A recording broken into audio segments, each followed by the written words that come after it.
Welcome to VocabTales. In today's episode, we embark on an epic journey through history and mythology. You will discover Lord Shiva's powerful weapon Pashuptastra, the legend of Sage Agastya and his wisdom Lopamudra, the remarkable woman of knowledge, Vishwakarma, the divine architect, whose legacy we celebrate even today, King Bhagirath, the man who brought the sacred Ganga to earth. Will our heroes overcome adversity with fortitude, or will impatience lead to disgrace? Join us on this epic tale of wisdom, destiny, and language learning. Welcome, dear friends, to another episode of The Stories of Mahabharata. In the last episode, we heard of Arjuna's trip to the heavens and his encounter with Urvasi, the Apsara.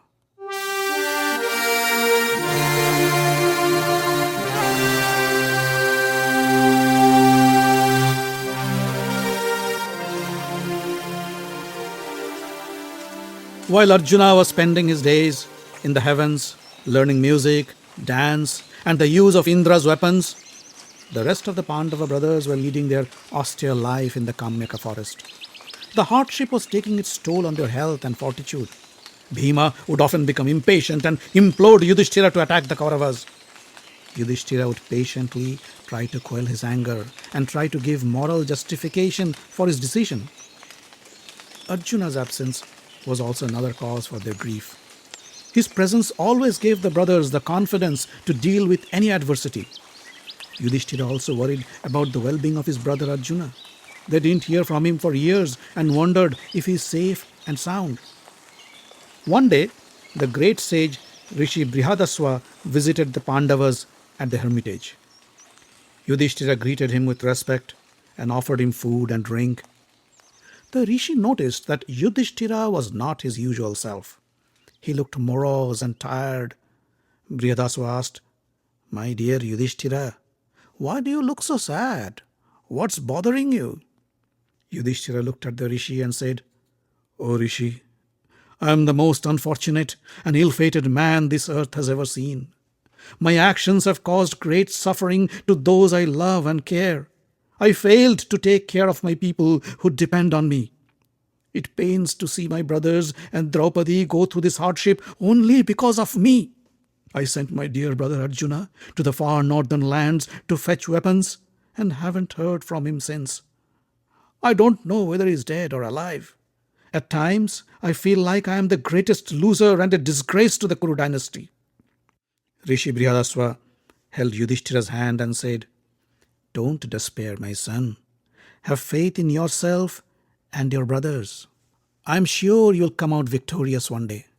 Haven't you heard of Nala, the king of Nishada? The handsome and virtuous king had to go through hell on earth because of Kali, the god of the dark age. Just like you, he lost all his wealth and kingdom in a game of dice to Pushkara. He went mad and deserted his beautiful wife Damayanti. Alone, without any belonging, the poor king wandered naked in the forest. Still, he recovered from his misfortune and got back everything he lost. In comparison, I'd say you're much better off. You have the support of your valiant brothers and your wife Draupadi. You have powerful friends like Krishna and King Drupad. You should not feel sorry at all. Stay on the path of dharma and you will emerge victorious." Rishi Brihadaswa's words calmed Yudhishthira. He bowed down to the Rishi's feet and said, "Bless me, Rishi, such that I can have the courage and patience to stick to the path of righteousness." A few days later, a Brahmana sage named Lomash arrived at the Pandavas' hermitage. He embraced Yudhishthira and said, "I have great news for you. I was at the palace of Indra and met your brother Arjuna. He is doing fine. He requested me to tell you that Lord Shiva has gifted him the Pashupat weapon. He has also acquired several other powerful weapons from Indra." The Pandava brothers were ecstatic to hear the good news. Yudhishthira touched the feet of the great Rishi and said, "O great sage, you have brought to us the most wonderful news. Tell us, when is our dear brother coming back?" The Rishi smiled and said, "Lord Indra has asked me to inform you that Arjuna will come back to you soon after he completes an important assignment. He suggests You use this time to visit the various places of pilgrimage around the country and learn the myths and legends about them. It will be an illuminating and inspirational experience for you. He asked me to accompany you on these pilgrimages. That's a wonderful idea, said Yudhishthira. We are tired of living in this Kammeka forest without our brother Arjuna. A visit to the holy places will keep us engaged and enrich our knowledge about this great land of ours. Lomash said, Then let's prepare for the journey. I suggest you travel light, since the path is quite perilous. Only the toughest of tough can make this journey. Yudhishthira understood what the rishi meant. He went to the Brahmins and rishis who accompanied them and said, Friends, we have lived together in this forest for so long, and you have always stood by our side. Now we plan to embark on a pilgrimage. Rishi Lomash will be our guide. However, he warns me that this journey won't be smooth. The road is difficult and full of unknown dangers. We may have to climb mountains, cross through deserts, travel through extreme weather conditions. Food and drink can become scarce. I cannot subject you to this hardship. I request you go back to Hastinapur. I am sure King Dhritarashtra would welcome you with open arms and provide you with all your needs. If he doesn't, then go to Panchala, and King Drupad would accept you for sure. The news saddened the Brahmins, and most of them left for Hastinapur with a heavy heart. But few refused to go back. They said, O great Pandava, we don't care for any dangers or any hardship. We will accompany you on your journey. Please, please take us with you. And Yudhishthira couldn't turn them down. Soon after, on an auspicious day, the Pandavas, along with Draupadi, their priest Dhaumya, and the accompanying Brahmins, began their journey with Rishi Lomash on the lead. After visiting Naimisharanya, Prayag, and others, the Pandava entourage arrived in Manimati, the hermitage of Rishi Agastya. Yudhishthira was curious about Agastya. He asked Rishi Lomash, I heard that Agastya was a great sage, but I don't know what his greatness was about and why his ashram is a place of pilgrimage. Lomash sat down and said, Sit down, and I will tell you the legend of Agastya. Agastya was a powerful and learned sage. He had acquired great yogic powers from years of hard training and meditation. One day, while walking through the mountains, he heard some painful cries coming from a dark cave. Curious, he went inside the cave, and after climbing down through rocks and crevices, he reached an open space. There he saw several spirits hanging upside down from the roof of the cave. The spirits were crying and writhing in pain.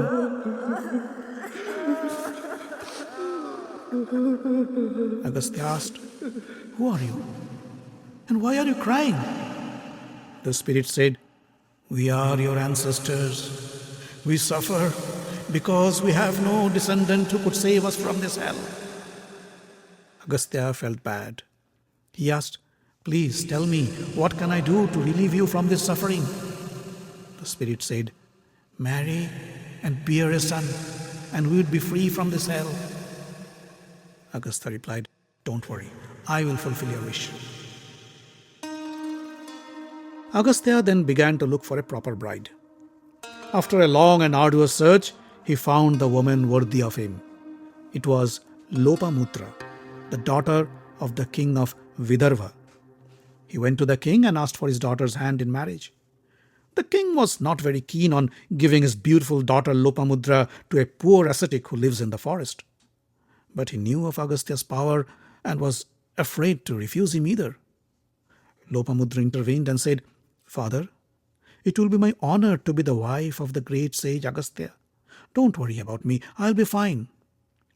Soon, Lopamudra married Agastya, left all her expensive dresses and jewelry, and accompanied Agastya to his hermitage, wearing only a deer skin. When Agastya wanted to have a son from Lopamudra, she said, O great sage, I will give you a son, but I want my child to be born in the same opulence and luxury that I enjoyed. Agastya said, My dear, I would like to fulfill your desire, But I cannot acquire wealth by harming others. Let me see what I can do. Agastya went to the king Srutarba and said, O king, I need some money. Please give me some money without hurting anybody. The king said, Rishi, it would be my honor to offer you some of my wealth. But my accountants tell me that our expenses are same as our earnings and I have no excess. If I have to give you money, I'll have to tax my people. Agastya said, No, I cannot accept that. Overtaxing your people would cause them hardship. Agastya left and went to other kings. But they all had the same problem. Their income equaled their expenses and they had no excess to spare. One of the kings then suggested, Why don't you go to the giant king Ilwal? He is one of the richest king in this area and he should be able to help you. Ilwal, the giant king, had magical powers. Once he prayed to a Brahmin sage to give him a son. The sage refused to oblige him. Angry Ilwal decided to kill any Brahmin who came his way. But he used a novel way to murder his victims. Whenever a Brahmin visited him, he would call his brother Vatapi and with his magical powers transform him into a goat. He would then slaughter the goat and cook its meat for his Brahmin guest. After the guest finished his meal, Ilwal would call out his brother, Vatapi, come out from our guest. Please, come out. And Vatapi would return to his goat form and come out piercing the Brahmin guest's belly and killing him instantly. When Agastya visited, Ilwal welcomed him with folded palms and invited him to have dinner. Agastya agreed. Ilwal then began his old trick. He transformed his brother Vatapi to a goat, cooked his meat, and served Agastya. Agastya ate all the meat to his heart's content. When Ilwal called out, Vatapi, my brother, come out! But nothing happened. Vatapi did not come out from Agastya's belly. Ilwal was surprised. He saw Agastya sitting calm and smiling with his hand on his belly. Ilwal yelled few more times, Vatapi, where are you? Come out from your hiding! Come out, now! But nothing happened. Agastya smiled and said, My dear Ilwal, how can Vatapi come out? I have already digested him. Ilwal was flabbergasted. He bowed down to Agastya and said, O sage, pardon me for my sin. Please tell me, what can I do to serve you? Agastya said, Ilwal, I hear you have lots of riches. Share with me some of your excess wealth without hurting anybody. Ilwal agreed to give Agastya 20,000 gold coins, 20,000 cows, a golden chariot and horses to draw the chariot. Agastya returned to Lopamudra with his acquired wealth and said, My dear, now tell me, what do you want? 1,000 sons, 100 sons, or only one son who is better than 1,000 sons? Lopamudra said, I want only one son, one who would be as strong and as learned as 1,000 sons. In due course of time, she gave birth to a bright boy child named Dridhasyu. This, my dear Pandavas, is where the great sage Agastya lived. Lomash concluded his story.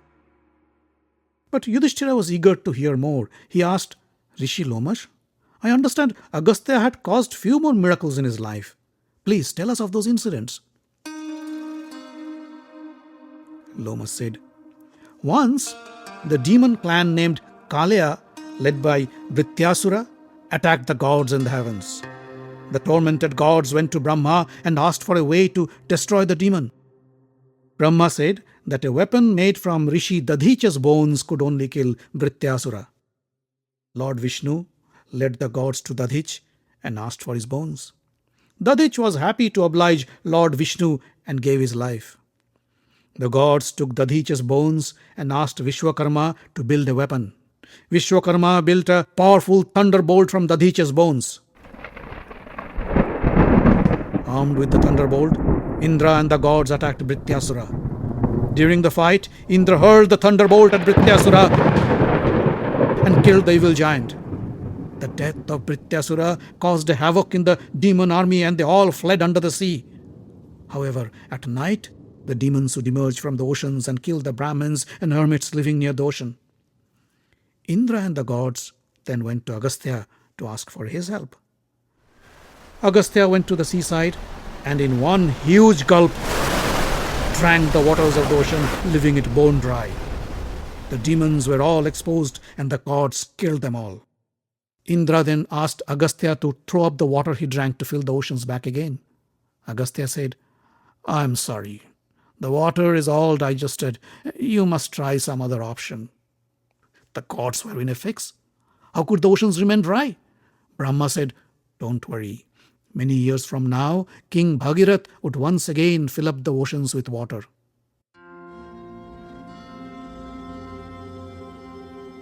Agastya was revered not only by humans, demons and gods, but also by the mountains, rivers and oceans.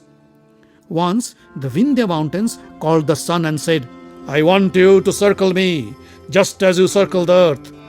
The sun said, "I don't circle the earth of my own will. I do it as per the wish of the Almighty." Vindhya was angry. The mountain began to grow higher and higher to obstruct the path of the sun. Vindhya's antics worried the gods. Once again, they had to ask Agastya to help resolve the crisis.